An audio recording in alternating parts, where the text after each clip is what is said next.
Hello and welcome to episode 25 of the Rollo and Slappy Show. Today is February 6, 2017. I am Rollo McFlugel, and with me is Slappy Jones 2, and we are both at McFlugel.com. The show notes page for this episode is McFlugel.com/25. Before we get started, just a quick announcement. If you would like to send Bill Crystal on an Iraqi vacation so he can see his handiwork for all of the wars that he's said were so necessary and great, then check out the show notes page, where you can send a donation to help send them to Iraq. McFlugel.com/25, also McFlugel.com/vacation. And just so you know, any and all donations we receive will be donated to antiwar.com for the great work that they do. So with that, I'll pass it over to Slappy, and he's going to introduce our topic. Thank you, Raul. Thank you, everyone, for joining us again this week. Today, our topic is going to be on, what else? The left. And the way they're reacting to Donald Trump and everything he does. And this may shock you all, but I do not believe it is a principled response from them. I think it's very partisan. I think they just hate Donald Trump, and anything that Donald Trump does or says, they'll be against. Even if Bill Clinton said the same exact thing, or Hillary Clinton, or Barack Obama, or anyone else for that matter. So with that, Rollo, let's get started on the topic. What about the Muslim ban? Sure. So we're just talking about this before we went on the air. As we all know, Donald Trump instituted a ban on people from certain countries. And if you want to get technical, what was it? A temporary restriction on... It's like 90-day restriction on travel in the United States or something like that? Right. And if you've ever heard us talking before or read a lot of our stuff, we're in favor of open borders. We're against the government saying who and what can go where. So we're obviously against this sort of travel restriction. But the left has absolutely lost their minds over it. And they're out protesting and, just putting on a big show, showing, solidarity with the Muslims and how much they care and everything. And to me, it's just a big load of hogwash. First of all, that they're calling it a Muslim ban when it's actually restricting everyone from those countries, and Muslims from other countries are not affected by it, as far as I know. Yeah, I just think that shows a clear agenda. Right. Not that you need to point one out, but why not call it what it is? If you're reporting the news, call it what it is. They're calling it the Muslim ban, and it's not the Muslim ban. It's banning Muslims from 6 or 7 countries or whatever, or banning people from those countries. Doesn't even ask about religion. Right. And the fact that they have to resort to that just shows how ideologically and principally weak they are. That, we are both huge critics of Donald Trump. Neither of us like him. But we can say exactly why we disagree with him and exactly why we don't like him. We don't have to make up stuff. But the bigger issue for me with all of this is kind of how their people are upset and talking about how much they stand with the Muslims and everything. But these are people that mostly supported Barack Obama, or at least were quiet about a lot of his actions. So I think that's a fair statement, right, to say the least. Yeah. So I find it very interesting that what it would take for them, the straw that would finally break the camel's back, for them to go run out in the streets and protest and make signs and stand in solidarity with the Muslims, is that Donald Trump says that some of them can't come into the country.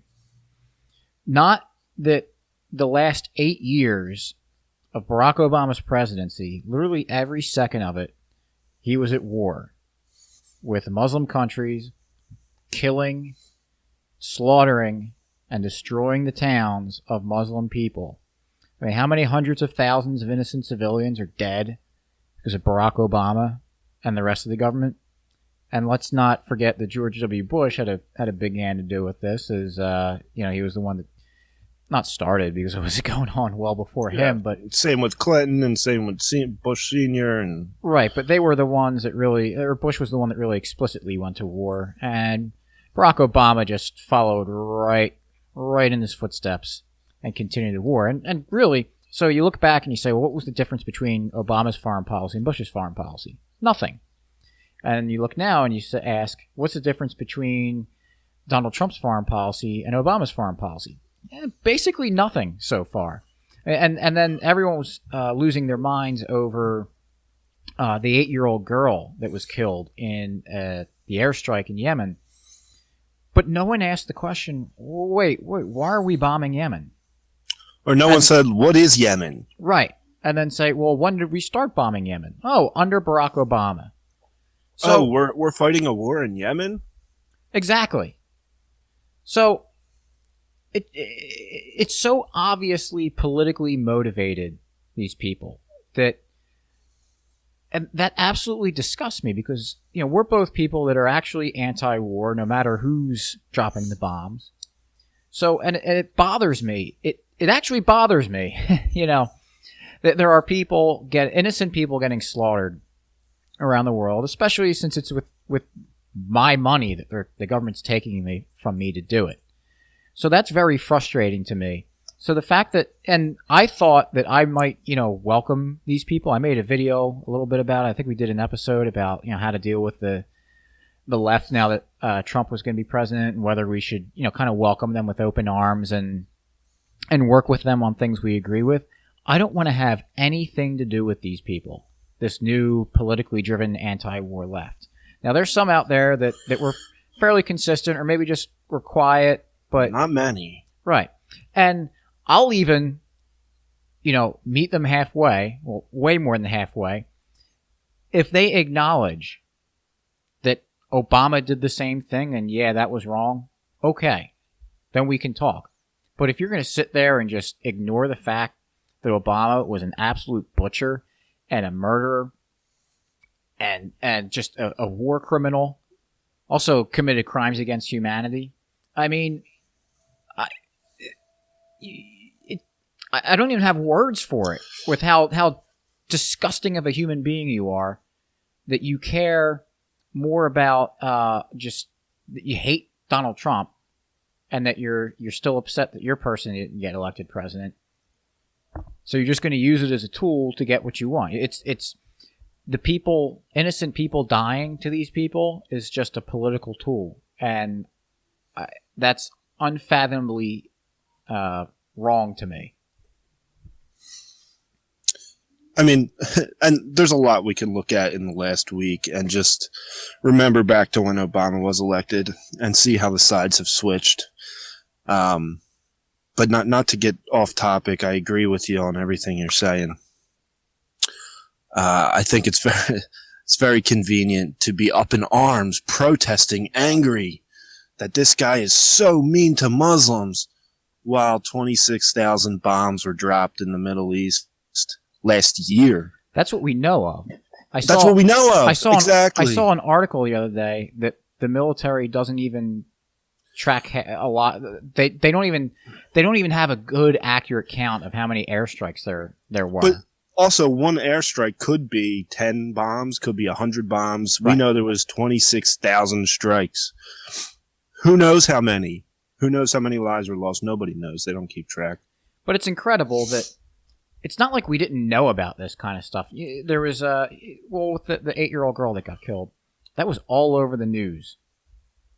And people, that's so terrible. I can't believe it. What about all the funerals and the weddings that were drone striked under Obama that no one cared about? It wasn't it got brought up, and it was like, yeah, exactly.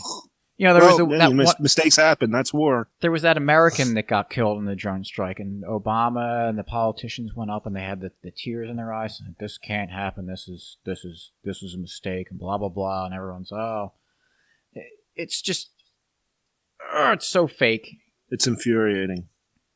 So the other interesting thing about the hypocrisies going on was that last week you had everyone upset that Trump's military killed the 8-year-old girl, which is horrible. And I don't mean to use that as a way to be like, oh, look at these idiots, how much hypocrites. Let's put it out there in case you don't understand how I feel about that. That's disgusting, and it's wrong, and it's horrible.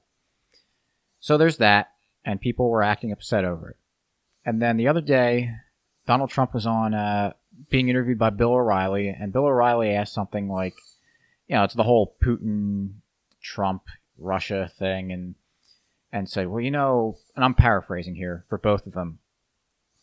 Putin's a murderer, and he murders people that don't agree with him. And Trump said, well, I mean, we have murderers here too. And then everyone flips out.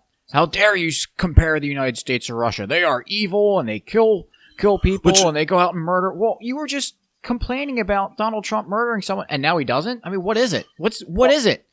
And that just shows... Sorry, I don't mean to cut you off. But that just shows how it's just all politics to them. They just disagree and just take the opposite stance of whatever Trump is saying at that moment. And it doesn't matter that 3 seconds ago they were saying the absolute opposite thing. And I don't know exactly what Trump meant by that statement, but you know what?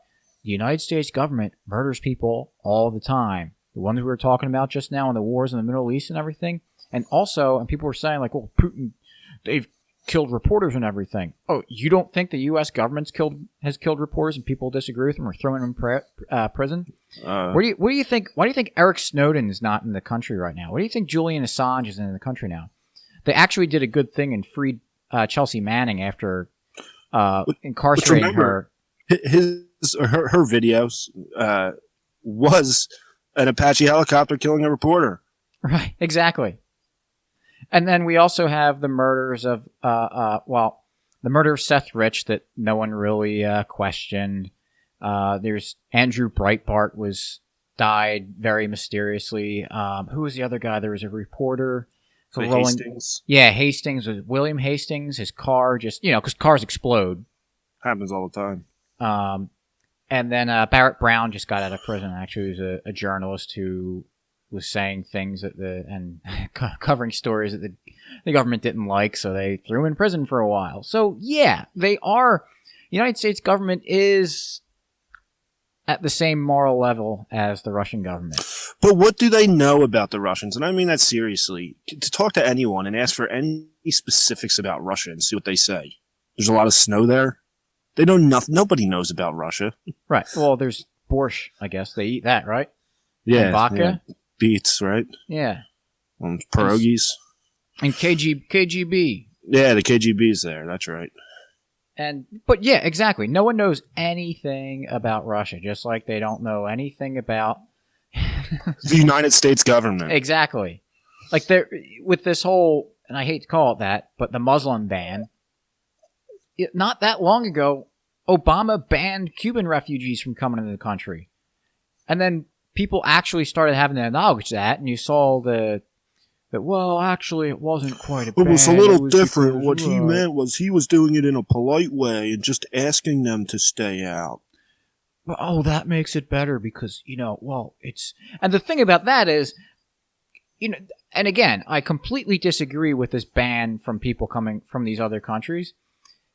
But at least, these are countries that we're at war with. We're not at war with Cuba. And there's never been a person from Cuba, as far as I know, that comes to the United States and tries to kill people. So at least there's some, and I don't agree with it, but at least there's some sense in not letting people from a place like Afghanistan, whom we're at war with, into the country. Now, I think there's much better ways of not being attacked by people from other countries, namely not being at war with them for no reason at all. But, I mean, neither are good or acceptable, but banning Cuban refugees? Are you kidding me? Yeah, they'll bend over backwards to make excuses. It's funny. This whole thing just reminds me, I guess a judge is blocking his ban. Maybe I read that. Yes. And so the Democrats are saying, well, that's how the system works, and there's checks and balances, and that's what it's supposed to be. Yet when Obama was president, it was because the Republicans were obstructionists and wouldn't let anything done. So he has to do executive orders because the Republicans won't do it. Let them do anything. And both sides just kind of flip on it. You don't see the Republicans defending the judge. Maybe they are. I haven't seen Republicans defending the judge for blocking it. But it's just funny how once the next guy comes in, everyone changes their stance on just about everything. Executive orders are now bad. Well, yeah, and that's the huge hypocrisy for both sides, because when Obama was doing it, all the people on the right were saying, "That's so terrible. Oh, he's a dictator." And I know. Now he always got to get stuff done. He campaigned on it. He's got to do it. He won. We get to do it. It's an absolute flip flop on all this stuff, and you predict it, you call it, and you tell these people that this is what's going to happen, and they say, "No, it won't. No, it won't." Well, it's funny. This is anecdotal, but a woman I work with, and she's the sweetest lady. She's so nice, but unfortunately, she hasn't thought too hard on politics, and she's a Democrat.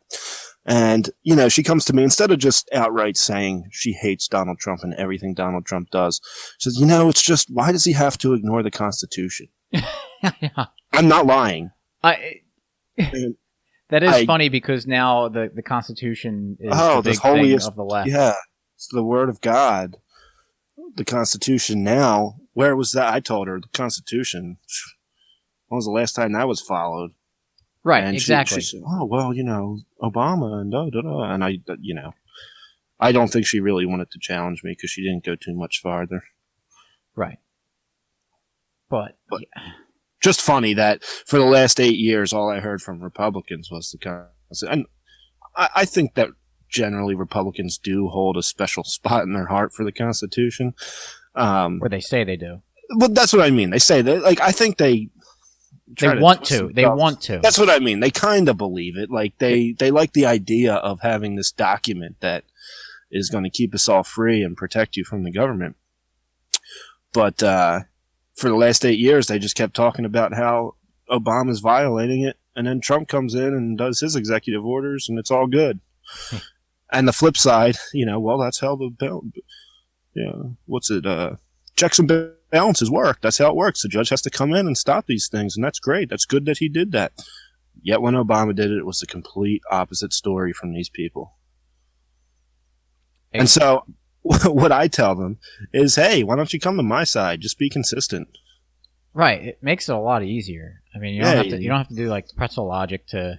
Yeah, you don't have to be in your car and think how am I going to bring this up, man? You just be consistent. Yeah, it's pretty simple. You have a principle, let's bring it back to what we were talking about in the beginning. War. All right. Are you in favor of war or not in favor of war? Let's say, you want to be not in favor of war. Okay.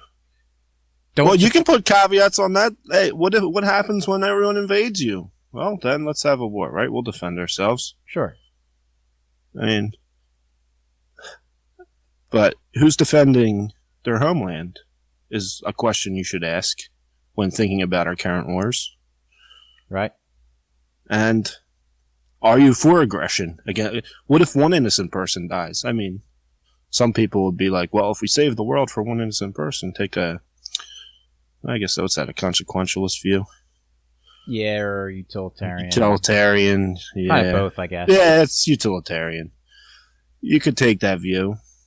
Of course, I'd argue against it, but I don't. I mean, I do say I'm against all wars because when was the last time there really was a defensive war? I mean,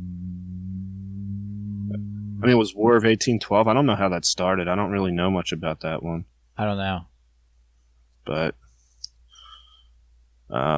yeah, are you in favor of killing massive amounts of people? If yes, well, no, but I don't want that. But we still have to fight wars. All right. Well, when has a war not had massive casualties? And the thing I tell people is that I'm pretty sure your view on war would be a lot different if it were being fought in your backyard. It's so incredibly convenient to be in favor of war when it's happening on the other side of the world, when it's not your family, not your neighbors, not your house, not you getting blown to bits. And then you wonder why they hate the United States. They hate us for our freedom. Right, because it's just so unbelievable. It hurts. It hurts your head to think about it. To wonder how they wrestle with it, the cognitive dissonance to where they just justify whatever their politician does. It's pretty sad. Right, and when it's hundreds of thousands of lives. And those are just people that are killed, not to mention all the lives that are ruined. The businesses that are ruined, the families that are torn apart, the neighborhoods that are ripped apart literally. People are displaced. I mean, could you just imagine packing up and going to name a country, name another state, just going on your own with your family? You lose your whole livelihood, your whole 30 years of life is gone. Yeah, everyone you knew. Can you imagine your house is just gone and your neighborhood gone? Half your family, half people you know just gone, and you got to leave with just whatever you happen to have on you at that point? Yeah, just go. Like everything is gone. Like there's no like, well, I just have insurance in my house. No, the infrastructure that allows for insurance gone. You have nothing. So sad. Yeah, it's very sad, and it's very, very sad that people use that simply as a way to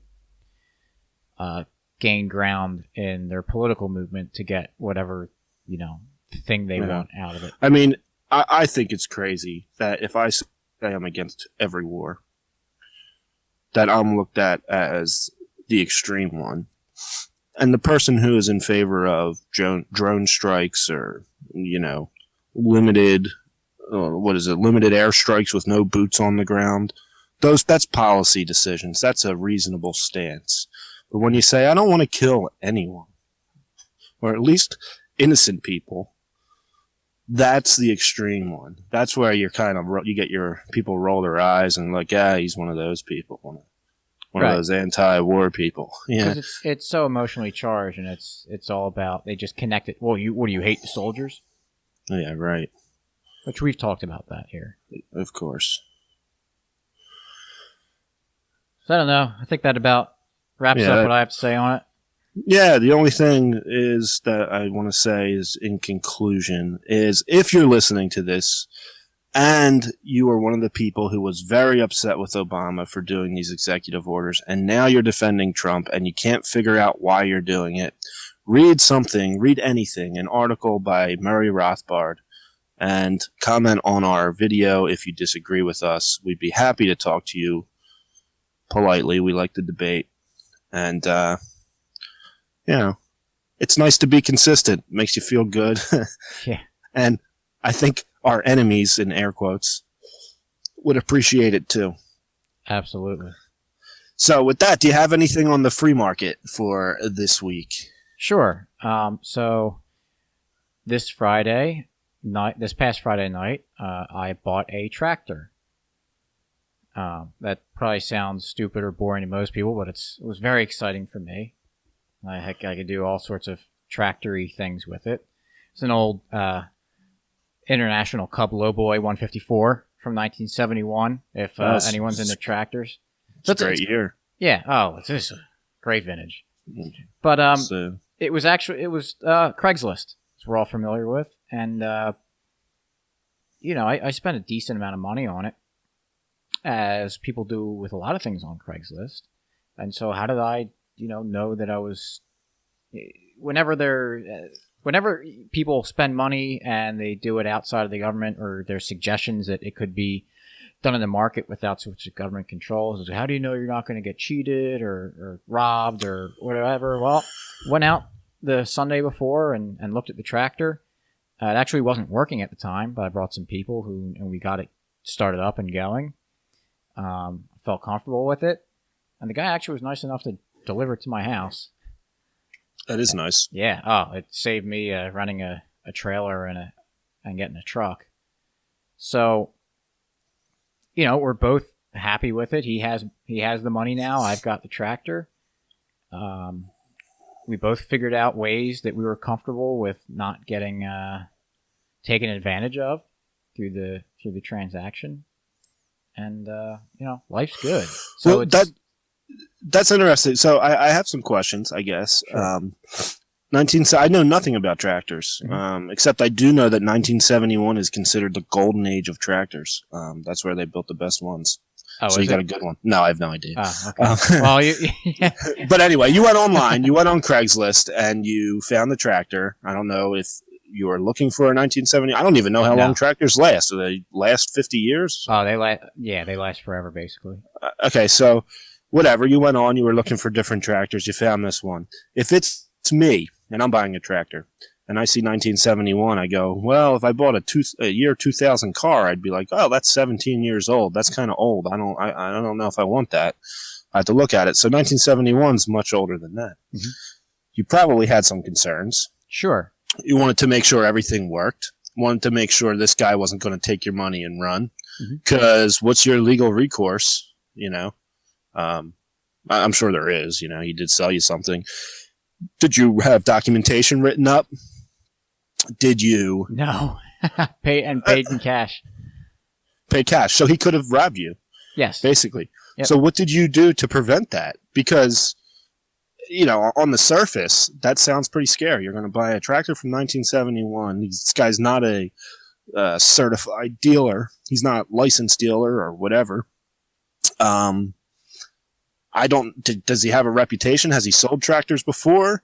Did you ask? What did you do? Did you go test it? Did you? Sure. You said it wasn't even working. So why would you buy this from the guy? Well, I went over to his house last Sunday, or 2 Sundays ago, and we got it running. We figured out kind of what diagnosed the problem, or I didn't, but figured out why it wasn't running and got it started. Drove it around a little bit. Saw that he had another tractor that he had restored. So just by being around his garage and looking at his property and seeing the other stuff, it was pretty obvious that, the guy deals with tractors. And out where I live, that's actually not rare at all. you see and it's funny because before I moved out to where I am, the idea of people like selling tractors and having a tractor was so foreign to me. Like, how would you get a hold of a tractor? But there's tractors on like every other person's front yard with a for sale sign. So it's a normal thing out here. It's not, I know for a lot of people, especially if you're not used to any sort of country living, it sounds really weird and crazy. And how would, that's such a crazy thing to buy. It's a normal thing out here. And also, I brought my brother along who owns the same model tractor. So he knew what he was looking at. But yeah, I mean, it's just any way that you would buy anything from someone that's not, doesn't have a reputation like a store, go to a Sears or a Home Depot and having that trust because they've got the brand name there. It's, it's kind of intuition, gut feeling. I could have gone there and thought like, this guy looks like he's a scam artist. I don't trust him. But, and also the guy was a really nice guy. And I think that means something too. Yeah, so you got conned. Anyway, now, my next question was, so you're going to buy this 1971 tractor that doesn't even work. Well, it did. It does. We got it running, and it worked. Right. But when you first went there, it didn't. Right. And so he must have been real annoyed when you wanted to test it and try it and do different things, right? He was really upset about that you were asking him all these questions? No, he was more than happy to let us do whatever we wanted to do with the tractor to try to get it going. So you mean he wanted to sell it? Yeah, believe it or not, he put that tractor on Craigslist in a for sale. And he was willing to do whatever it was to make you comfortable with it. Yep. And make a trade so that you're happy and that he's happy. That's impressive. Oh, yeah. And no one forced it. No one required it. You didn't check his dealer license or whatever? Nope. Okay, so now all you have to do is pay the tax. Yeah, that's happening. Yeah, of course it is. So, good. Well, that's a pretty cool story. I think just on our day-to-day interactions, you see so many just really fascinating things that happen in the market. Right. And we don't think twice about it. That story is not very remarkable to most people on the surface. And then when you think about it, it's kind of cool. Oh, yeah. So, I have nothing else to add. Okay. So with that, be sure to check out the show notes page, mcflugel.com/25, where you will find links to subscribe to us on both iTunes and Stitcher. Also subscribe to the email list so you can be kept up to date on all of our posts. And you can also like us on Facebook and follow each of us on Twitter. Links on the show notes page. And please, share us with your friends and family, anyone you think might agree or disagree with us. We're, like Slappy said earlier in the episode, we're more than happy to debate. Yeah, we enjoy it. So thank you all for joining us, and we'll catch you next week. Thanks for Peace. listening.